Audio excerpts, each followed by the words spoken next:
विवाद कहाँ होता था? कब्रिस्तान का लेके, मस्जिद का लेके, दरगाह का लेके, इमामबाड़ा का लेके, कहीं ना कहीं इस तरह धार्मिक चीज़ों पे ही विवाद चल रहा है। नीतीश कुमार जी ने ऐसा किया कि जो विवाद जहां से उत्पन्न हुआ था उसको खत्म कर दिया। कोई सरकार ने इतना अक़लियत के लिए काम नहीं किया जितना नीतीश कुमार जी ने किया है। लेकिन कांग्रेस नेता है जावेद अली, उनसे हमने बात किया तो कह रहे हैं कि इसी मुख्यमंत्री के रीजन में बिहार शरीफ में दंगे हुए और पुलिस के सामने मदरसे जला दिए गए। मुख्यमंत्री कैसे कह रहे हैं कि हमारे रीजन में कुछ नहीं हो रहा है? पक्ष जो है भाजपा का खौफ दिखा के वोट को अपने पक्ष में लेने में कामयाब होता है। लेकिन नहीं, भाजपा की खौफ की जहां तक आप बात कर रहे हैं, खौफ दिखाने की जरूरत कहां पड़ती है? भाजपा के नेता सरेआम कहते हैं, गिरिराज सिंह बोलते हैं कि अगर कोई एक झापड़ गलती से मार दे तो उसको 100 झापड़ मारिए। अररिया के सांसद बोलते हैं कि जय श्री राम बोलना होगा। मुख्यमंत्री नीतीश कुमार कल किशनगंज पहुंचे थे, वहां पर उन्होंने कहा कि मुसलमान और हिंदू में पहले खूब झगड़े होते थे, लेकिन हमने सब कुछ हालात बदल दिए हैं। अब सभी लोग भाईचारे के साथ रह रहे हैं, सौहार्दपूर्ण माहौल बना हुआ है। लेकिन इस पर कांग्रेस और तमाम विपक्षी दल के नेता जो है आपत्ति कर रहे हैं। हमने कांग्रेस नेता से बात की जावेद अली से, तो उन्होंने कहा कि अगर मुख्यमंत्री के काल में कुछ नहीं हो रहा है तो फिर बिहार शरीफ में दंगा कैसे हो गया। हमारे साथ अफजल अब्बास साहब हैं, सिया वक्फ बोर्ड के चेयरमैन हैं, जेडीयू के सीनियर लीडर हैं। मुख्यमंत्री जो कह रहे हैं कि हम सब कुछ ठीक कर दिए, अब कुछ नहीं हो रहा है, इसको तो मानने के लिए आपकी विपक्षी दल तैयार ही नहीं है। देखिए, माने मुख्यमंत्री जी ने जितनी बातें की बिल्कुल सही बात की। आप उठा के देख ले 80 के 90 से लेके और 2005 के बीच में कितने दंगे हुए। भागलपुर का दंगा कब हुआ था ये भी देख ले। भागलपुर का दंगा किसकी रिजीम में हुआ था? कांग्रेस की गवर्नमेंट थी। हज़ारों लोग मारे गए थे और जो कातिल था उस कातिल को सज़ा किसने दिलवाया था और उस कातिल को किसने माला पहनाई ये भी आपसे छुपा हुआ नहीं है। ये बिल्कुल बात सही है कि लॉ एंड ऑर्डर के मामले में नीतीश कुमार जी हमेशा मतलब स्ट्रॉन्ग मैसेज दिया, उन्हें स्ट्रॉन्ग वर्क किया। देखिए, सबसे बड़ी कि वो प्रदेश तरक्की करता है जहाँ पे सौहार्द हो, जहाँ पे आपसी मिल्लत हो, लोग एक दूसरे के साथ कंधे से कंधे मिलाकर चलते हो, कोई समाज में भेदभाव ना हो। बिहार में माने नीतीश कुमार ने 18 साल 19 साल के बीच में यही किया कि आपस में मिल के रहें, सब एक हैं। मज़हब के नाम पे हम अलग हो सकते हैं कि हम मुसलमान हैं, आप हिंदू हैं, लेकिन हैं इंसान को आपस में मिलजुल के रहना चाहिए। यही हिंदुस्तान की तहजीब भी सिखाती है और यही बिहार की संस्कृति रही है। इसकी बका के लिए नीतीश कुमार ने जितना काम किया है, मैं समझता हूँ कि अब तक नहीं हुआ। और माननीय नीतीश कुमार जी बिल्कुल सही कह रहे हैं कि हमारे रिजीम में नहीं हुआ। और छोटी मोटी झगड़ा उगड़ा होना वो अलग बात है। सांप्रदायिक दंगा अभी तक नहीं हुआ और उसको कंट्रोल किया। इसका मतलब है कि प्रशासन पे आपका गिरफ्त है और जो सरकार मतलब वो इसके स्ट्रांग विल होता है वो इस काम को नहीं होने देती है। कहीं ना कहीं लैक्सिटी हो, कहीं लचीलापन होता है, वहीं पे इस तरह की बातें होती है। 18-19 साल के दौरान में जिस तरह से उठा के देख रहे, हमेशा विवाद कहाँ होता था? कब्रिस्तान का लेके, मस्जिद का लेके, दरगाह का लेके, इमामबाड़ा का लेके, कहीं ना कहीं इस तरह धार्मिक चीज़ों पे ही विवाद चल रहा है। नीतीश कुमार जी ने ऐसा किया कि जो विवाद जहाँ से उत्पन्न हुआ था उसको ख़त्म कर दिया। आज लगभग 9000 के आसपास में करीब अब तक जो है वो कब्रिस्तान की घेराबंदी हो गई। कांग्रेस नेता है जावेद अली, उनसे हमने बात किया तो कह रहे हैं कि इसी मुख्यमंत्री के रीजन में बिहार शरीफ में दंगे हुए और पुलिस के सामने मदरसे जला दिए गए।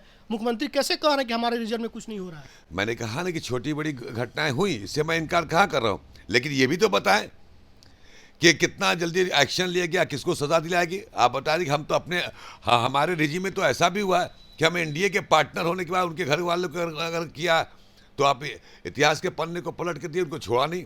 आप उठा के देखिए, बजरंग दल वाले भी गिरफ्तार हुए, बजरंग दल गिरफ्तार हुए। आप वहाँ ससराम में हुआ, भागलपुर में हुआ, नाम नहीं लेना चाह रहे हम। देखिए जब न्याय के साथ विकास और लॉ एंड ऑर्डर उस पर समझौता माननीय नीतीश कुमार जी नहीं कर सकते। हम समाजवादी विचारधारा के हैं, सबका साथ सबका विकास जो केंद्र सरकार करती है, यानी प्रधानमंत्री जी करते हैं, वो उसका एकदम अक्षरशः पालन पहले से ही नीतीश कुमार जी करते आ रहे हैं। हम तो बल्कि आपके चैनल के जरिए इल्तिजा करेंगे, जितना मैं अपनी उम्र में जो पॉलिटिकल उम्र में मैं देख रहा हूँ, जितनी उम्र हुई सियासी, आज तक कोई सरकार ने इतना अक़लियत के लिए काम नहीं किया जितना नीतीश कुमार जी ने किया है। लेकिन वोट कहाँ आपको मिल रहा है? असल में क्या है, असल में क्या है कि मैं बिल्कुल आपकी बात से मानता हूँ कि हमें देना चाहिए, नहीं लोगों ने दिया भी है, जो रेशियो मिलना चाहिए वो नहीं मिल पाया। 2010 में मैं जेडीयू में आया था, उस वक्त भाजपा के साथ भी रहने के बावजूद नीतीश भाजपा को मुसलमान ने वोट दिया था, इसलिए कि नीतीश कुमार की बिहार को ज़रूरत है, सरकार बननी चाहिए।